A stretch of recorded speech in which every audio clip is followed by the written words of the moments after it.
قال الله تبارك وتعالى في كتابه الكريم يا أيها الذين آمنوا اتقوا الله حق تقاته ولا تموتن إلا وأنتم مسلمون وقال جل في علاه يا أيها الناس اتقوا ربكم الذي خلقكم من نفس واحدة وخلق منها زوجها وبث منهما رجالا كثيرا ونساء واتقوا الله الذي تساءلون به والأرحام إن الله كان عليكم رقيبا وقال أيضا يا أيها الذين آمنوا اتقوا الله وقولوا قولا سديدا يصلح لكم أعمالكم ويغفر لكم ذنوبكم ومن يطع الله ورسوله فقد فاز فوزا عظيما.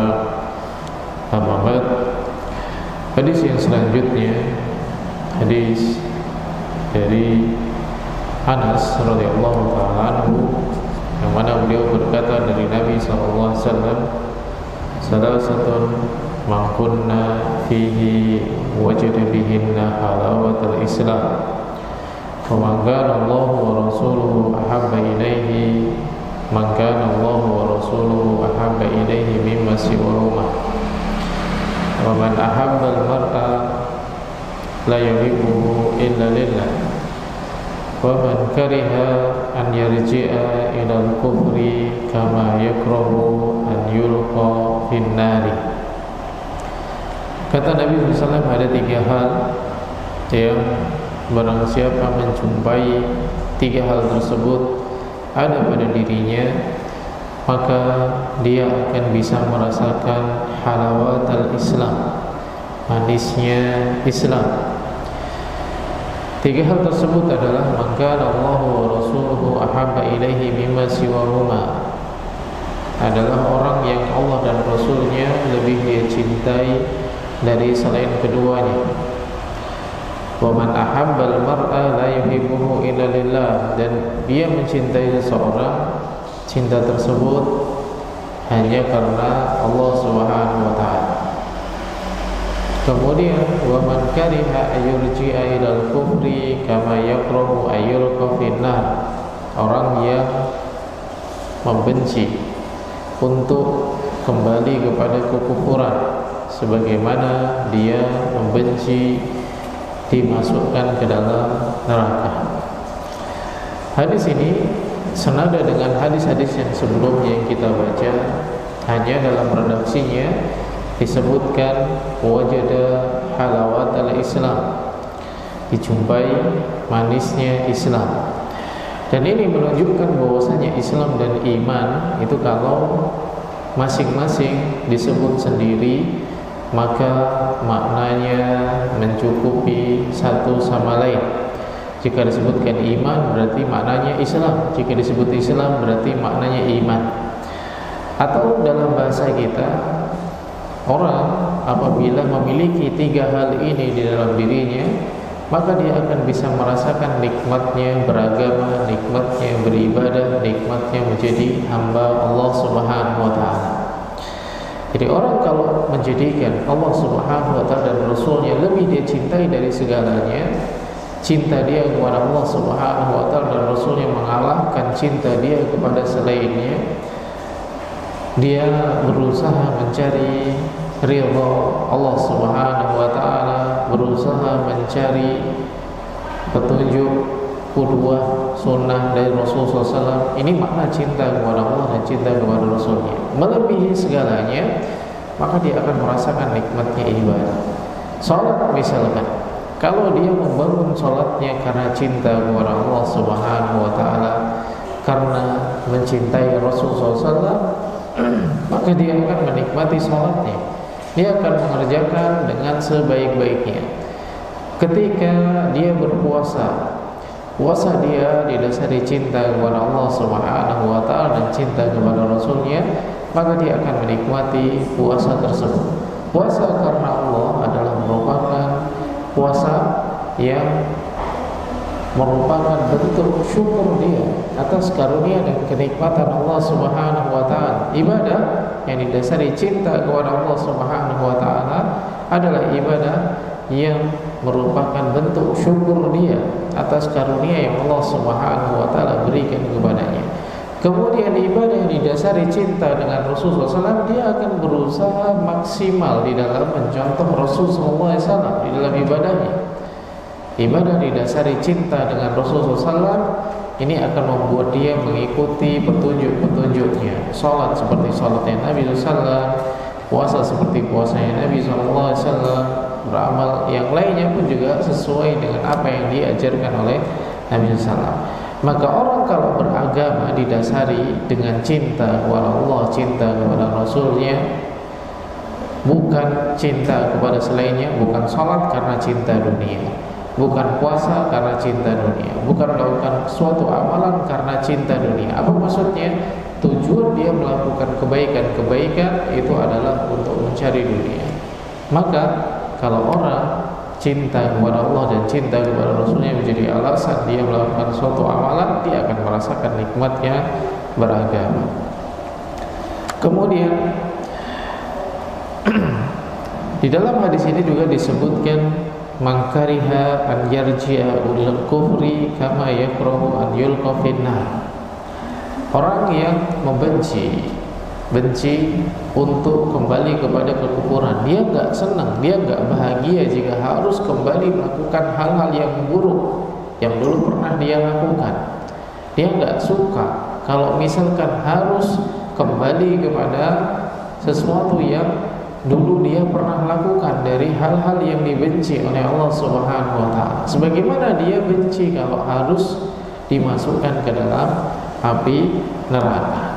Dia tidak suka jika melakukan hal-hal buruk yang pernah dia kerjakan, sebagaimana dia tidak suka ketika dimasukkan ke dalam api neraka. Dulu dia pernah melakukan suatu kesalahan, dulu dia pernah melakukan suatu keburukan, dulu dia pernah melakukan suatu kebodohan. Kemudian Allah Subhanahu wa taala berikan kepada dia hidayah. Allah Subhanahu wa taala jadikan dia mengenal sunnah misalkan. Allah Subhanahu wa taala jadikan dia tahu mana yang halal, mana yang haram.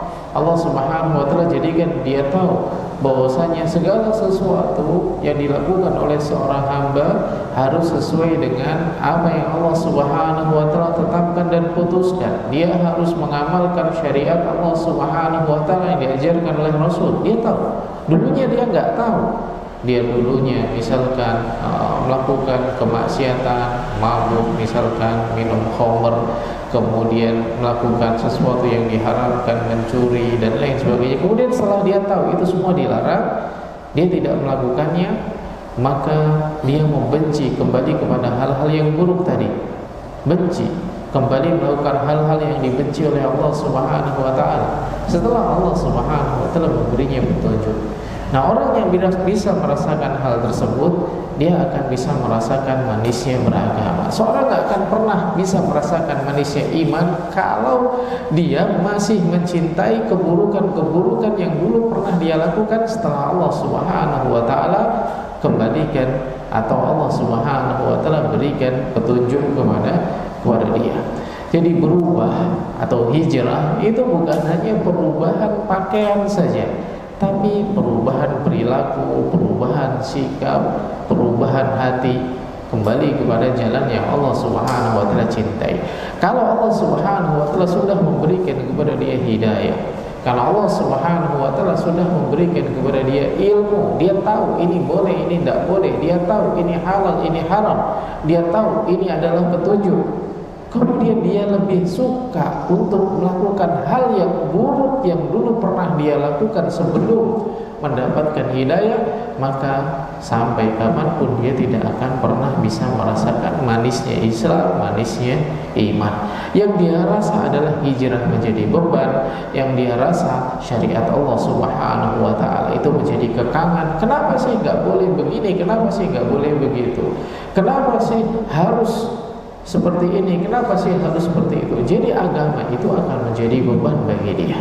Syariat Allah Subhanahu wa taala akan menjadi pengekang dia. Syariat Allah Subhanahu wa taala bukan menjadi aturan yang membuat dia bahagia.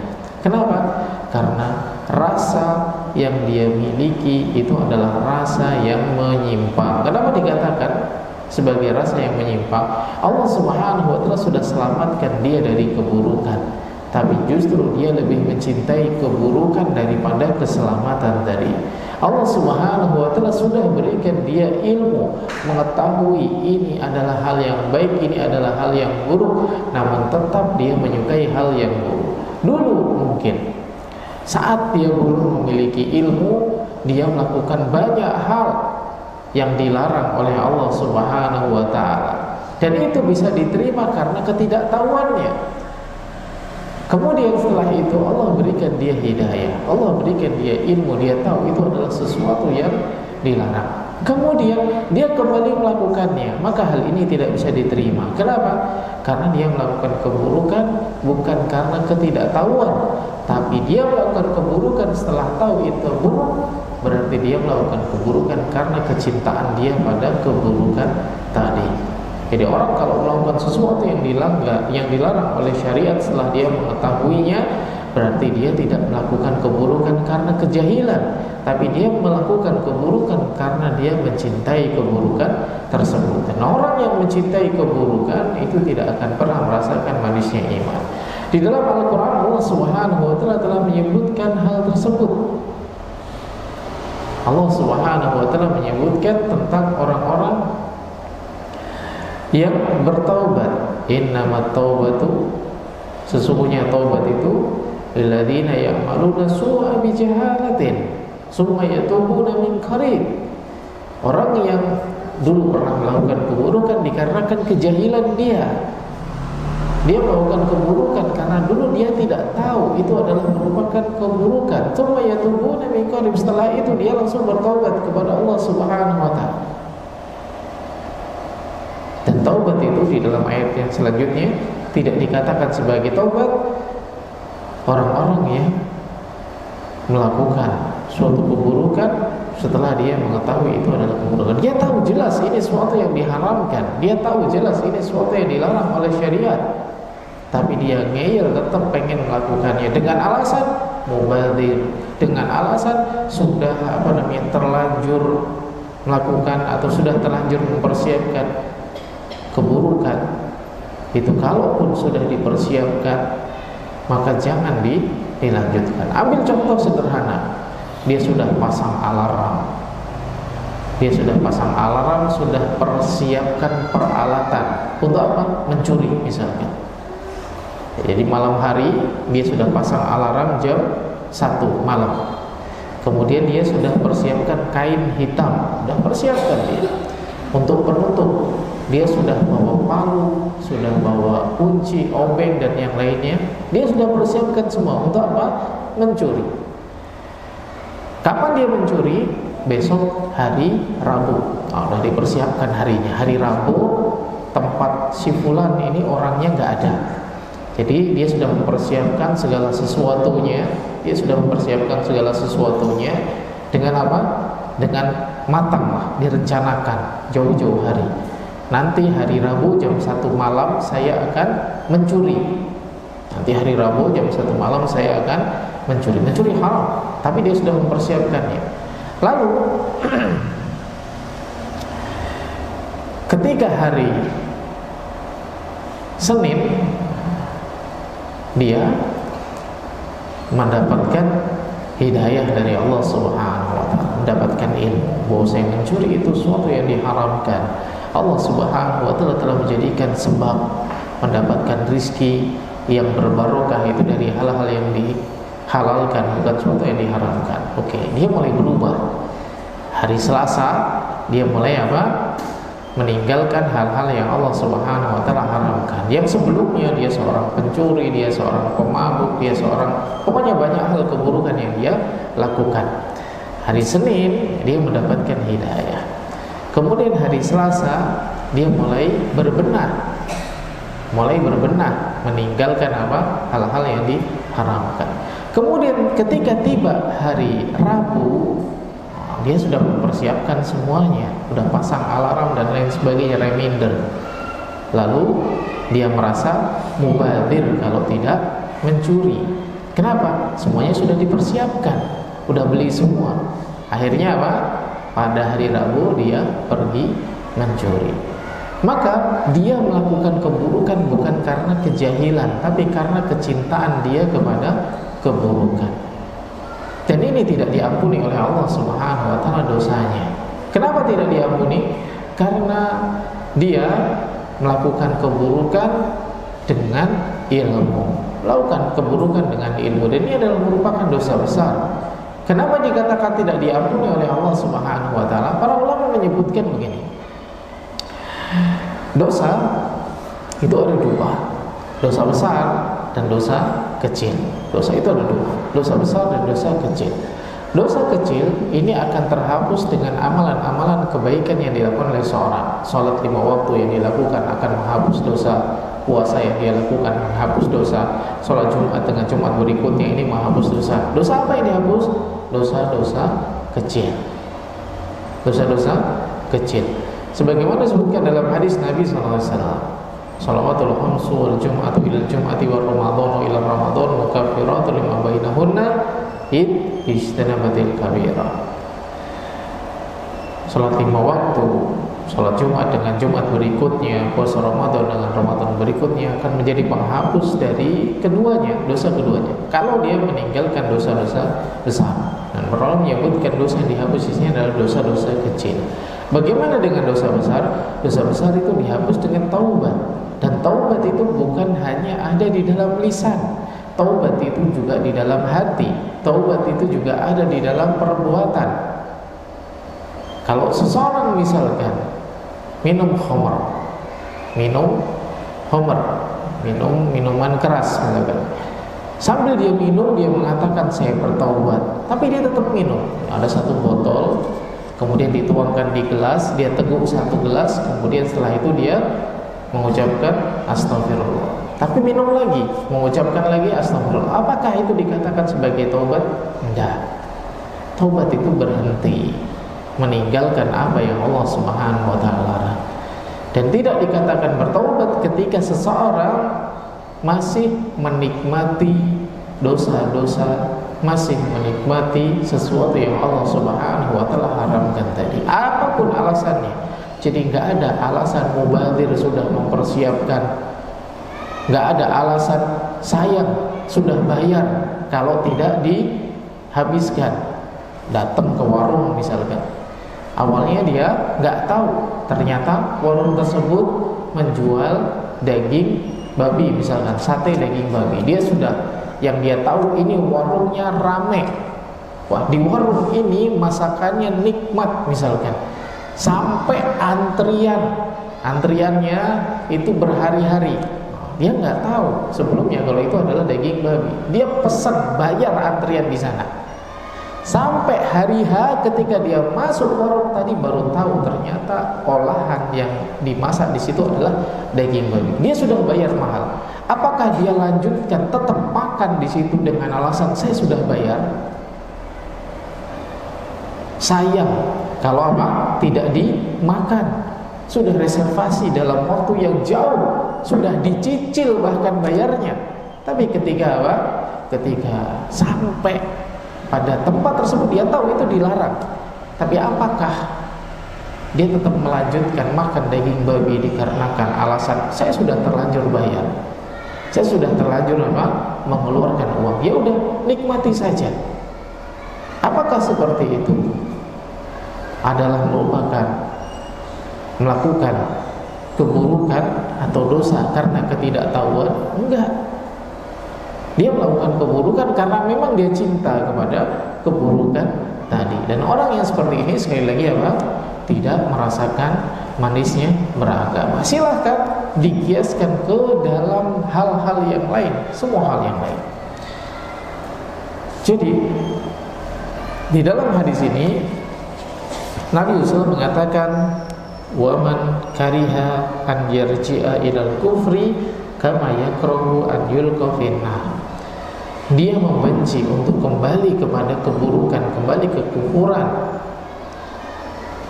sebagaimana dia membenci untuk dimasukkan ke dalam neraka. Setelah Allah Subhanahu wa taala selamatkan dia pada hadis yang kemarin. Hadis yang kemarin disebutkan apa? Kata Nabi SAW, Wa man kana ayyuktaba finnari ahaba ilaihi min an yarji'a ilal kufri ba'da an anqadahu Allahu minhu. Jadi setelah Allah selamatkan dia, setelah Allah tunjukkan dia, setelah Allah berikan dia hidayah tentang kebenaran, maka dia tidak suka jika harus kembali kepada keadaan sebelum dia berilmu. Ini orang yang pengen merasakan manisnya iman seperti itu. Kita tahu manusia lemah, kadang mengikuti hawa nafsu, kadang dia terbawa oleh bisikan setan. Ini sesuatu yang tidak bisa kita pungkiri. Namun satu hal, jangan jadikan alasan, jangan jadikan setan ini sebagai tameng untuk apa? Membenarkan perilaku kita. Banyak orang yang dengan hawa nafsu mengatakan ketika melakukan keburukan, wah setan membisiki saya, mengajak saya melakukan keburukan. Dia menyalahkan setan, padahal keburukan tadi pada dasarnya hadir dari hati dia sendiri. Dia memang mencintai keburukan, dia memang mencintai hal-hal yang Allah Subhanahu wa ta'ala larang tadi. Kemudian ketika dikatakan, kenapa kamu melakukan hal yang buruk ini?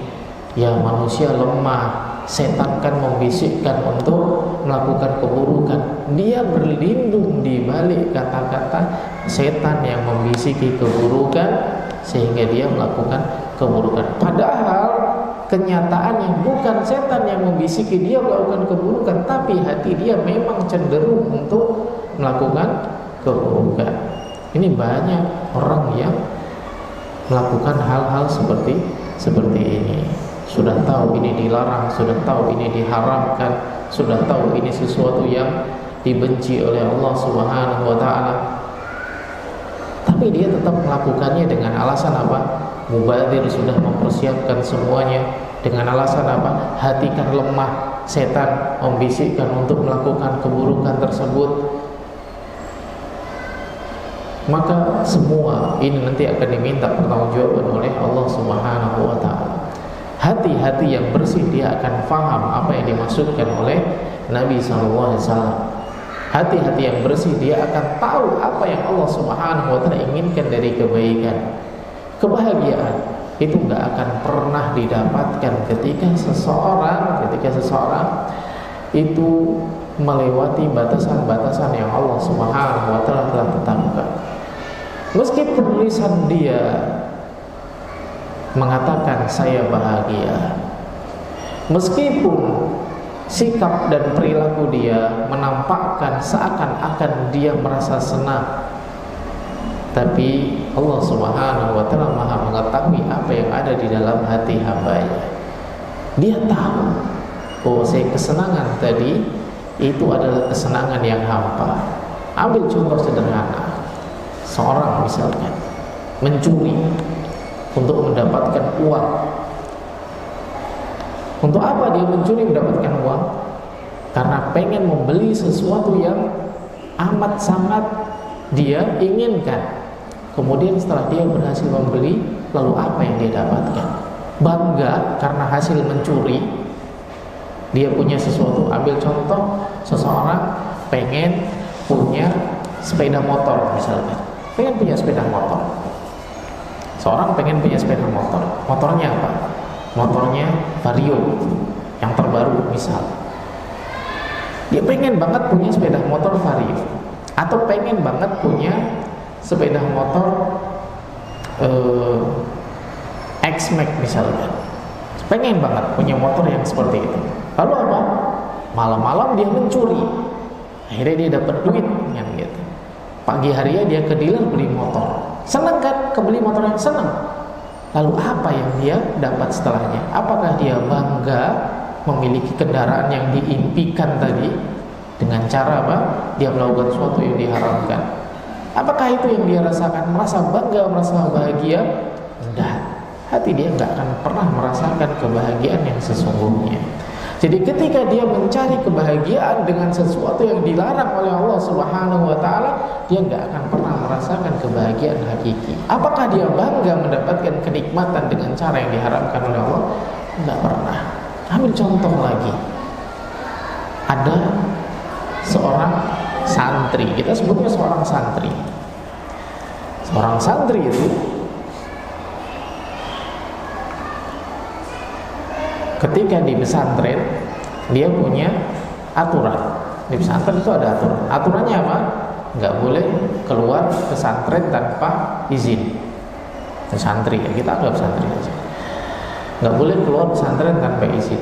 Kemudian gitu kan, dia minta izin sama pengasuhnya. Saya minta izin. Kenapa? Saya pengen naik gunung. Gunung apa? Gunung Merapi misalnya. Dia pengen naik gunung Merapi. Kemudian sama pengasuhnya dibilang nggak boleh. Kenapa? Itu adalah tempat yang berbahaya. Kamu di sini gitu kan, dititipkan untuk dijaga oleh pondok gitu. Jadi jangan pergi. Intinya pondoknya nggak ngasih izin. Lalu dia marah-marah sama pengasuhnya, tantrum dia, nggak mau makan dia gitu kan. Pokoknya ribut lah, nggak mau mengikuti aturan pondok. Sampai pada akhirnya dia tetap kabur dari pondok, ya kan? Tetap kabur dari pondok, pergi naik gunung Merapi tadi. Setelah dia naik gunung, gitu kan, dan dia pulang ke pondok, apakah dia bisa merasakan bangga? Wah, saya bangga berhasil naik gunung dengan apa? Melanggar aturan pondok tadi. Apakah itu yang dia cari? Maka orang yang cerdas itu tahu apa yang harus dia lakukan. Dan orang yang cerdas akan mampu menilai apa yang dilakukan oleh santri tadi bukan suatu kebaikan. Bukan suatu kebaikan. Maka sekalian dimuliakan oleh Allah Subhanahu wa taala, kita semua tahu bahwasanya Allah Subhanahu wa taala menetapkan aturan itu untuk kebahagiaan kita. Kalau kita pengen bahagia, ikuti aturan Allah Subhanahu wa ta'ala. Maka orang yang menjadikan Allah dan Rasulnya lebih dia cintai dari selainnya, mengikuti aturan Allah, mengikuti aturan Rasul lebih dia cintai, maka dia akan merasakan manisnya Islam, manisnya iman. Kalau dia mencintai seseorang karena Allah Subhanahu wa ta'ala, dia akan merasakan manisnya iman. Kalau dia benci untuk kembali kepada keburukan setelah Allah tunjukkan itu suatu keburukan tanpa rasa berat untuk meninggalkan keburukan tadi, maka dia akan merasakan manisnya iman. Jadi tidak ada alasan sayang untuk tidak melakukan keburukan ini karena saya sudah mempersiapkan melakukan keburukan tersebut. Jadi sesuatu yang diharapkan oleh Allah meskipun kita sudah persiapkan, maka ketika kita sudah mengetahui itu adalah sesuatu yang dilarang, tinggalkan, maka Allah Subhanahu wa taala akan memberikan ketenangan. Allah Subhanahu wa taala akan memberikan kebahagiaan. Karena kebahagiaan seorang hamba itu berada pada kedekatan dia dengan Allah Subhanahu wa taala. Kebahagiaan seorang hamba itu ada di dalam hatinya, bukan ada di puncak gunung, bukan ada di pinggiran lautan, bukan ada di gedung-gedung film dan pertunjukan. Kebahagiaan seorang hamba itu ada di dalam hatinya, bukan di dalam seberapa banyak pujian dan sanjungan manusia. Ini perlu kita perhatikan.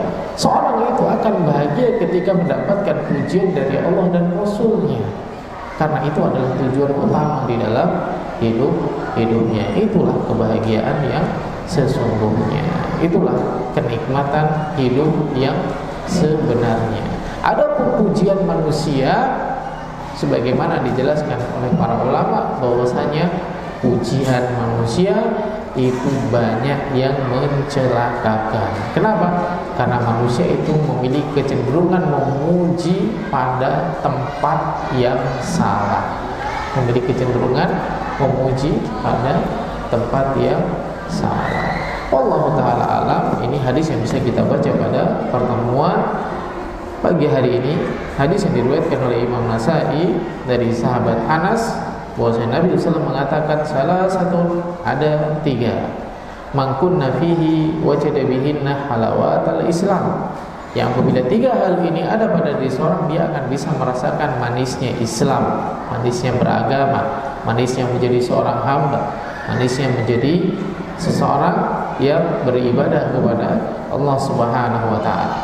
Maka Allah wa rasuluhu ahabba ilaihi mimma siwahuma, wa man ahabbal mar'a la yuhibbuhu illa lillah, wa man kariha an yarji'a ila al-kufri kama yakrahu ayyulqa finnari. Ini hadis yang diriwayatkan oleh Imam An-Nasa'i, wallahu taala alam. Subhanakallahumma wa bihamdika asyhadu an la ilaha illa anta astaghfiruka wa atubu ilaik. Assalamualaikum warahmatullahi wabarakatuh.